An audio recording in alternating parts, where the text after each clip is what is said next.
Hello guys, आज से मैं एक नया मानवा स्टार्ट करने वाला हूँ। उम्मीद करता हूँ आप लोगों को ये पसंद आएगा। एपिसोड के स्टार्टिंग में हमें बताया जाता है human world, boundaries of land और हेवन। ये तीन दुनिया पीस मेंटेन करके रखती है, लेकिन समय जैसे जैसे गुजरता गया इनका पीस भी टूटते गया। जब इनके सामने एक डेंजर आया, हमें फिर हेवन का सीन दिखाया जाता है। एक मिस्टीरियस डार्क एनर्जी जिसे की एनर्जी ऑफ केओस कहा जाता है, वो पूरे वर्ल्ड में किसी प्लेग की बीमारी की तरह फैल गया। एक जगह पर हम देखते हैं वहाँ पर बहुत सारे सोल्जर्स का आर्मी होता है। तभी एक बंदा बोलता है, जनरल, हमारा दातियान गेट चारों दिशाओं से टूट रहा है और हमारे कई सारे सोल्जर्स भी मारे जा रहे हैं। तभी वो जनरल बोलता है, चुप रहो तुम, हम सब हेवन के लास्ट डिफेंस लाइन है, हम केओस को हेवनली पैलेस में इंटर नहीं करने दे सकते। और वो बाकी सारे सोल्जर्स से चिल्ला के बोलता है, किसी ने भी अगर यहाँ से भागने का कोशिश किया तो उसे सर काट कर मार दिया जाएगा। अगर हम यहाँ पर मरते हैं तो उन्हें भी मरना होगा। सारे सैनिक जमा हो जाओ, तीरंदाज खुद को तैयार करो और अपने तीर को छोड़ो। जब उनका तीर उस डेविल को लगता है तो वो तीर उसके आर पार चले जा रहे थे। इसे देखकर सोल्जर्स बोलते हैं, हमारा अटैक उसके सामने बेकार है। और उन सोल्जर्स को उस डेविल के टेंटिकल जैसे कोई चीज आकर चारों ओर से लपेटने लगता है। उनका जनरल उनसे चिल्ला के बोलता है, कोई भी पीछे मत हटना, हमारे लिए एक बुस्तिल की जिंदगी जीने से अच्छा तो हम यही फाइट करके मर जाए। वो डेविल उन सारे सोल्जर्स को ऐसे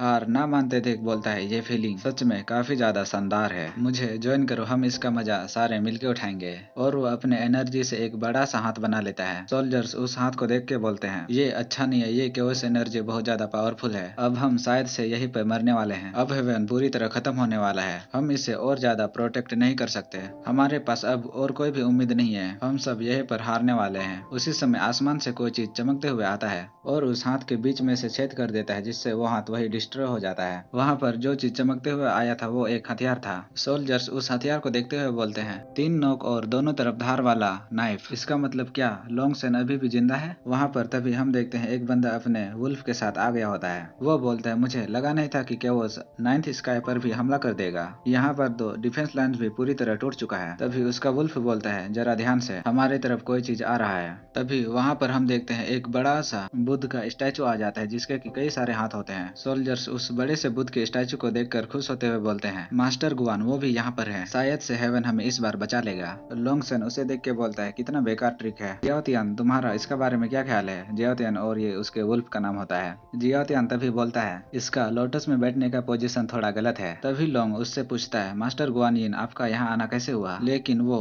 बुद्ध का स्टैचू उन पर अटैक कर देता है। वो दोनों बोलते हैं, ये तो हम पर अटैक कर रहा है। लोंगसन उसके अटैक को अपने शील्ड से रोकते हुए बोलता है, क्या तुम्हें लगता है कि तुम्हारा ये छलावा मेरे तीसरे आंख आई ऑफ रिवर्थ से भी बच सकता है? साथ ही वो जोर लगाकर उसके अटैक को भी डिस्ट्रॉय कर देता है और लोंगसन वही अपने हीरो वाले पोज में खड़ा होता है। उसका वुल्फ जाओतियान तभी बोलता है, इसके साथ ज्यादा देर तक फाइट मत करो, इसे एक ही अटैक में जल्दी मार के खत्म कर दो, मैं इसके साथ नहीं खेलने वाला। लोंगसन उस डेविल पर अपने भाले जैसे हथियार से हमला करते हुए बोलता है, कोई भी फर्क नहीं पड़ता कि तुम किस प्रकार के डीमन हो, तुम्हारा हिम्मत कैसे हुआ स्वर्ग पर हमला करने का? और वो उसके तरफ अटैक कर देता है। तभी वो बुद्ध का मूर्ति अपने सामने एक गोल्डन शील्ड ओपन कर लेता है। लोंगसन उसके उस शील्ड को देखते हुए बोलता है, तुम्हारे जैसा एक डीमन मास्टर गुआन के गोल्डन बॉडी का नकल कैसे कर सकता है? साथ ही वो अपने वेपन से अटैक करके उसके सीने में छेद कर देता है। जियाओतियान तभी चिल्लाकर बोलता है, जरा ध्यान से, इसका ब्रेथ कोई ऑर्डिनरी ब्रेथ नहीं है, इसका बहुत ही डेंजरस स्मेल है। तभी उस स्टैचू के अंदर से बहुत सारे टेंटिकल्स निकलने लगते हैं। उसे देखकर लोंगसन बोलते, कितना स्ट्रॉन्ग कैओस एनर्जी है, तुम असल में किस प्रकार के डीमन हो? उस स्टैचू के टेंटिकल्स लोंगसन को चारों तरफ से जकड़ने लगते हैं और लोंगसन बोलता है, मेरे बॉडी के प्योर डिवाइन पावर को ये चूस रहा है, क्या यही तुम्हारा असली पर्पस था? इधर जियाओबे उस डीमन से चिल्ला के बोलता है, उसे जाने दो, नहीं तो मैं तुम्हारे गर्दन को तोड़ दूंगा। लोंगसन तभी उससे बोलता है, जियाओतियान यहाँ मत आना, अभी बहुत लेट हो चुका है, जो भी हो अब मैं समझ चुका हूँ इस केओस के यहाँ आने का असली पर्पस और ये कारण कि गॉड्स इससे जीत क्यों नहीं पा रहे हैं। जियाओतियान, मेरे पास तुम्हारे लिए एक टास्क है जो कि तुम्हें करना होगा। जियाओतियान बोलता है, हाँ, क्या तुम सरेंडर कर रहे हो? मुझे तो लगा था यंग जियान कभी सरेंडर नहीं करते, अगर तुम इसे हैंडल नहीं कर सकते तो मैं आगे जाऊंगा, यहाँ तक कि ये केओस एनर्जी भी है तो मैं इसे काट कर इसे पूरी तरह निगल जाऊंगा। लोंगसन बड़े ही जख्मी हालत में बोलता है,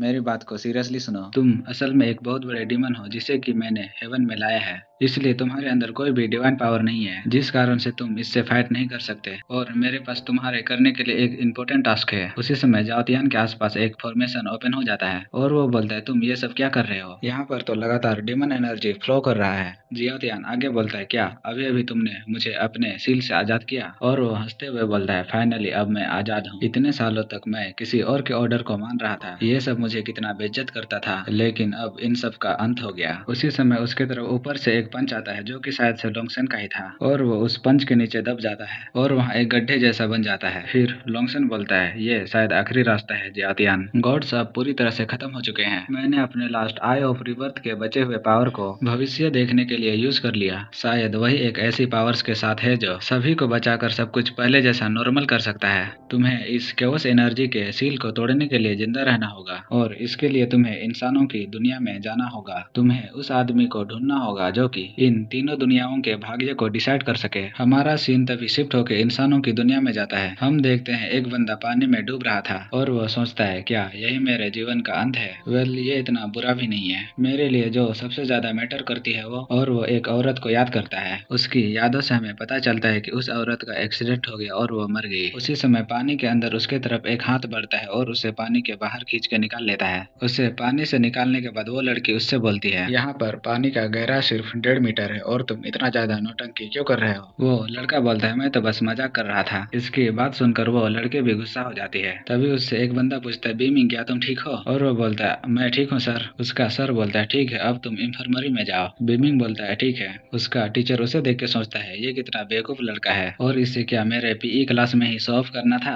पीई का मीनिंग फिजिकल एजुकेशन होता है। उसके पीछे आसपास के बाकी लोग बात करते हैं, ये अपंग है फिर भी ये स्कूल क्यों आता है, कितना परेशान करने वाला है ये। उसके पीछे तभी वो लड़की बाकी स्टूडेंट से पूछती है, किसने इसे धक्का दिया था? उसके पीछे वो स्टूडेंट्स बोलते हैं, मैंने इसे धक्का नहीं दिया। हम इस जैसे इंसान को कैसे हर्ट कर सकते हैं जबकि ये पहले से ही ऐसा है? दूसरा बंदा उसका साथ देते हुए बोलता है, हाँ इसने बिल्कुल सही कहा। और वे फिर आपस में बात करने लगते हैं। सू बीमिंग के बॉडीगार्ड के जैसे है। यहाँ से हमें पता चलता है इस लड़की का नाम सू युए है, लेकिन मैं इसे बस सू बोल के बुलाऊंगा। दूसरे बच्चे आपस में बात करते हैं, ये दोनों बचपन से ही दोस्त हैं, लेकिन बीमिंग का एक बहुत ही खतरनाक कार एक्सीडेंट हो गया। दूसरा बोलता है, सू से पंगा मत लो, ये किक बॉक्सिंग में टॉप पर है। कुछ स्टूडेंट्स बीमिंग के पास जाकर पूछते हैं, क्या तुम सच में ठीक हो? तुम्हें आगे से और भी ज्यादा केयरफुल रहना चाहिए। बीमिंग बोलता है, चिंता करने के लिए तुम लोगों का शुक्रिया, लेकिन मैं सच में ठीक हूँ। बीमिंग वहाँ से जाते हुए बोलता है, ये ऐसे लोग हैं जिनके दो चेहरे हैं। ये लोग पीठ पीछे मेरी बुराई कर कर हंसते हैं। क्या इन्हें ऐसा लगता है कि मैं सुन नहीं सकता? जो भी हो, लेकिन अब मुझे इन सब का आदत हो चुका है। और वो अपने बचपन की बात को याद करता है जहाँ कुछ बच्चे उसे मार रहे थे, और वो बोलते हैं, इसका तो कोई बाप ही नहीं है, इसका मदद भी कौन करेगा? फिर वो हंसते हुए उसे और भी पीटने लगते हैं। दूसरे सीन में उसकी आंटी उसे कॉल करके बोलती है, हम अभी बहुत बिजी है, हम तुम्हारी मॉम का इंश्योरेंस करने में तुम्हारा मदद करेंगे और तुम्हें महीने में पैसे दे दिया करेंगे। प्रेजेंट में बीमी वहाँ से जाते हुए सोचता है, भले ही मुझे कितनी भी मुसीबतों का सामना करना पड़े, लेकिन मैं कभी भी हार मानने वाला नहीं हूँ। तो